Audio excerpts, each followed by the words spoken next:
was a stove. They had an actual, they had in their house. in the house, and it was warmed by probably charcoal, but they didn't cook the bread there. The bread they took down the street to the bakery.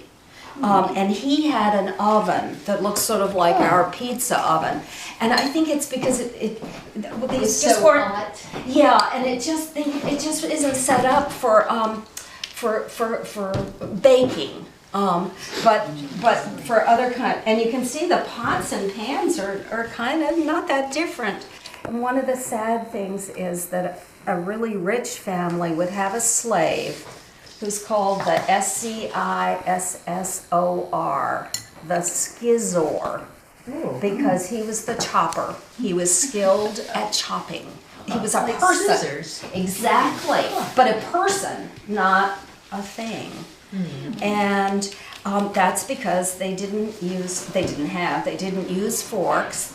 They just had their fingers, and that's why in this picture you can see the guy is offering a towel. They must have had to rinse their fingers from time to time.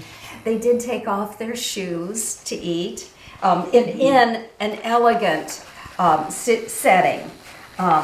Would that be just to come into the dining room or not just to eat dinner?